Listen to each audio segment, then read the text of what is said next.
Our Bible lesson for this morning is in the Gospel of Mark. You have your Bible with you, the Gospel of Mark. We also have the text on the screen. Mark 12. Mark 12, verse 35 to 44. It's a very interesting text. While Jesus was teaching in the temple courts, he asked, "Why do the teachers of the law say that the Messiah is the son of David? David himself, speaking by the Holy Spirit, declared, 'The Lord said to my Lord, sit at my right hand until I put your enemies under your feet.' David himself calls him Lord. How then can he be his son?" Large crowd listened to him with delight.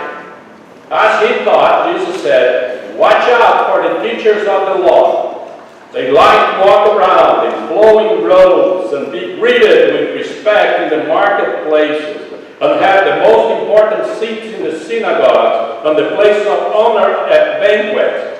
They devour widows' houses and for a show make lengthy prayers.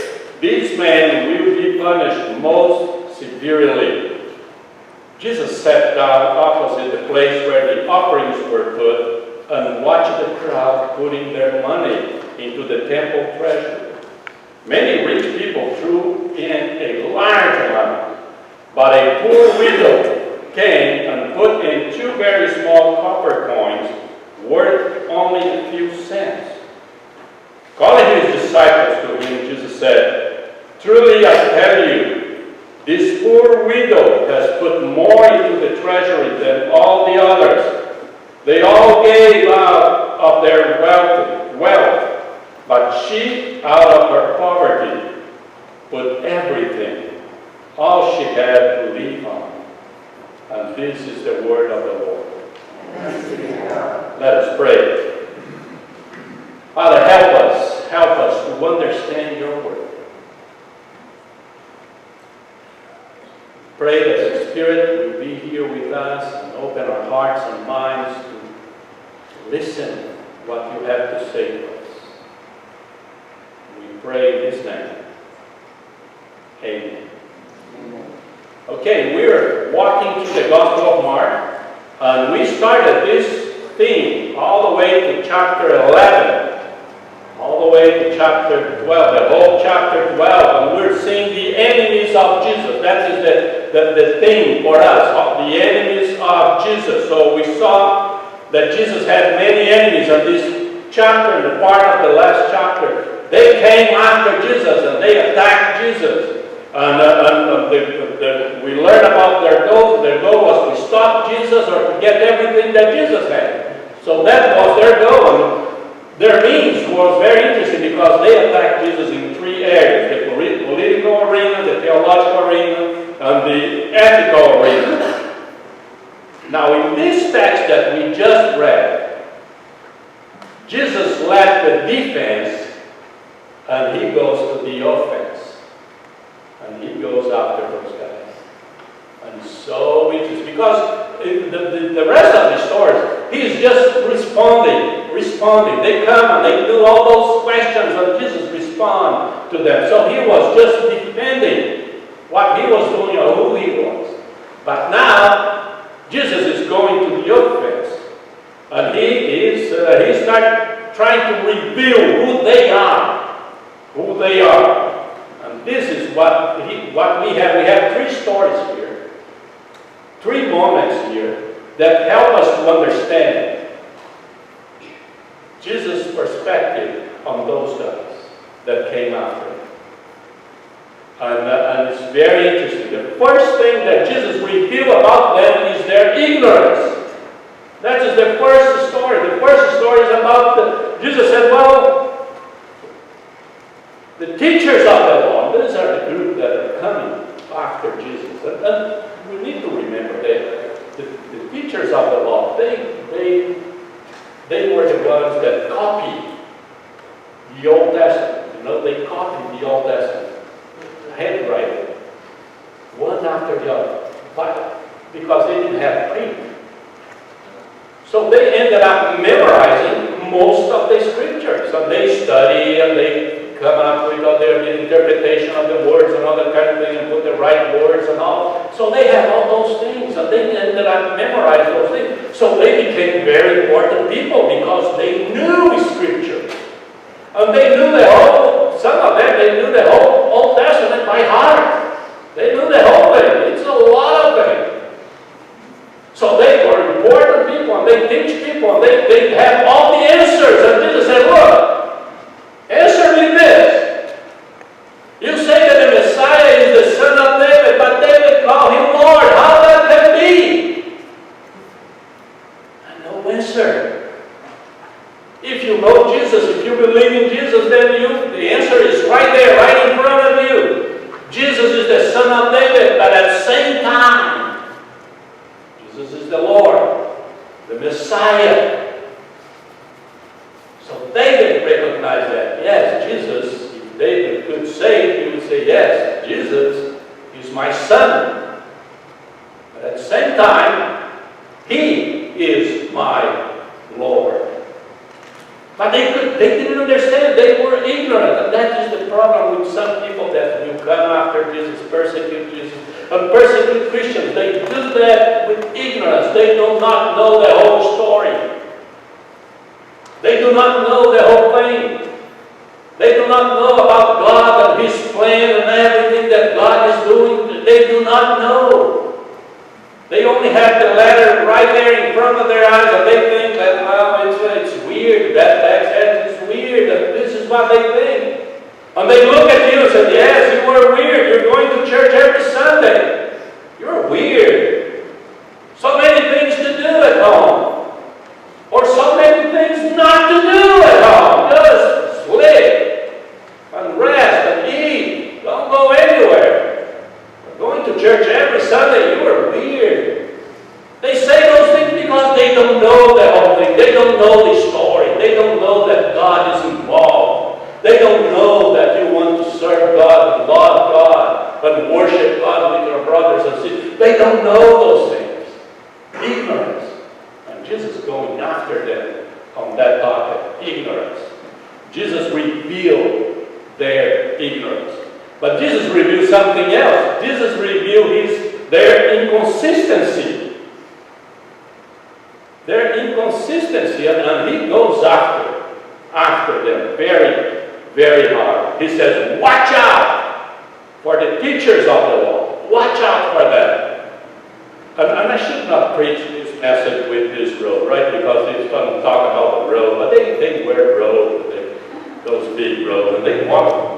I use just here, okay? And finish the service, I go there, and I change. But they don't want to change. They want to walk with those things all over the place.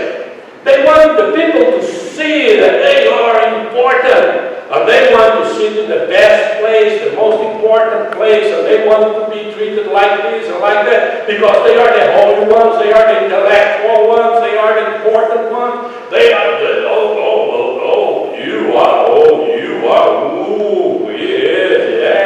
and they are important. And Jesus said, look, you act like that, and look at how you treat people below you, the poor, the widow. You abuse them. You treat them badly because they cannot even get close to you. They cannot even touch you. And you treat them badly.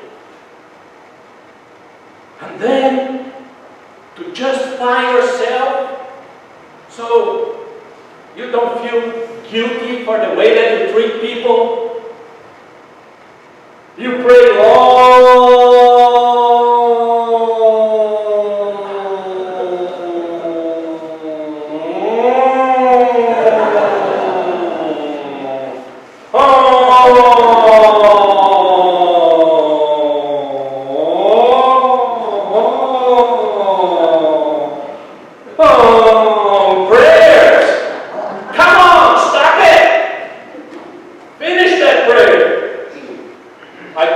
I remember a story, very interesting story. From Brazil, you can see how church. You cannot believe that. Well, there's a very interesting story. There is, in Brazil, those prayers that we read here, we don't read prayers in Brazil. We just, during the service, we ask our brothers and sisters to stand up and pray. So prayer of compassion. Brother John, stand up and pray for us. Nobody told him that he's going to pray. Just need to be ready. Sister so-and-so, stand up and pray a prayer of worship. Yes, and she's going to stand up and pray and say a prayer. Something like that. And there was a church and brothers, they ended up, come up with their own way of praying. You know what I mean? They have their own words, their one way of saying. And there is this guy there, an elder there, that he would start his prayer in Genesis. And he would say, Lord, you who created heaven and earth in the first day. And in the second day, you said, on the third day, and he would come. And keep coming, and you cannot stop them. Because it's too late. When you give them the authority to pray, it's too late to do anything. And one day there was, and sometimes we say, pastors need to be smart. You have to pick the right person to pray. Because some pastors, they say, someone pray for us this prayer. And whoever feel in their heart to pray, they're going to stand up and start praying. You cannot stop that.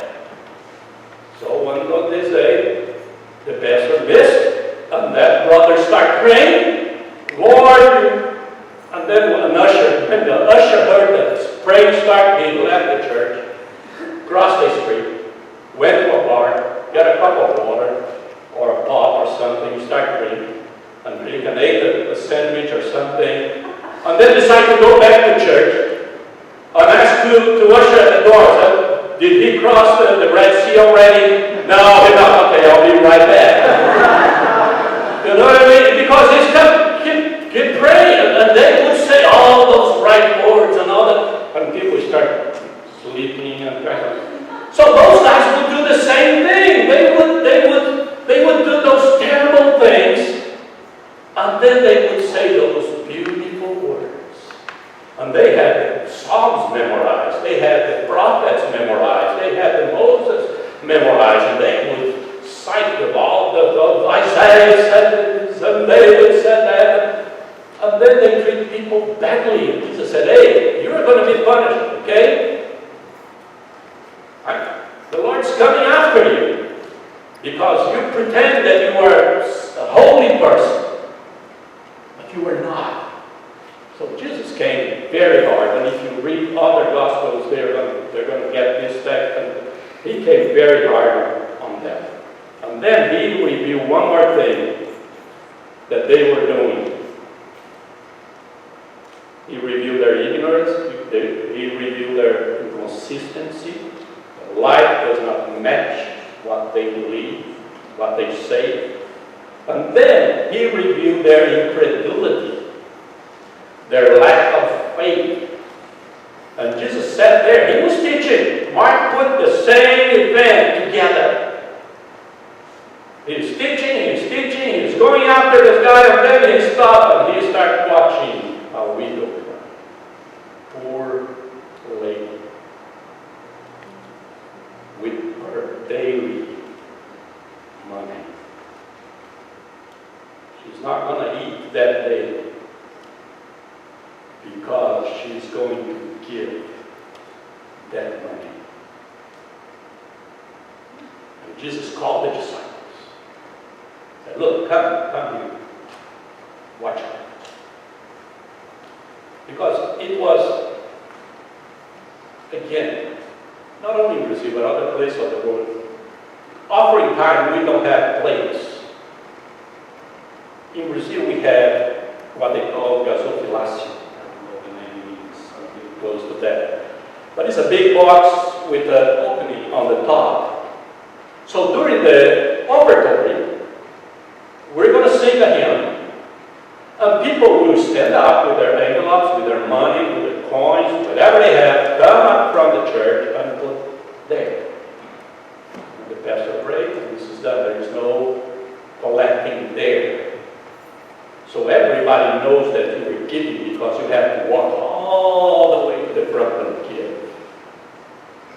And it's easy to see someone with a lot of money in his hand.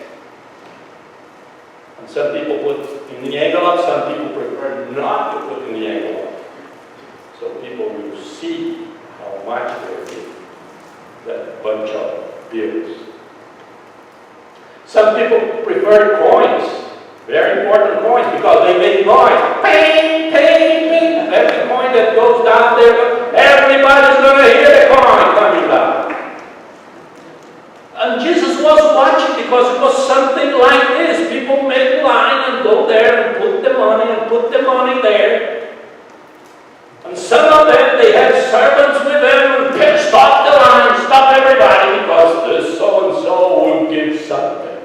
And he will go and take a big coin and put all the way to the high and ping!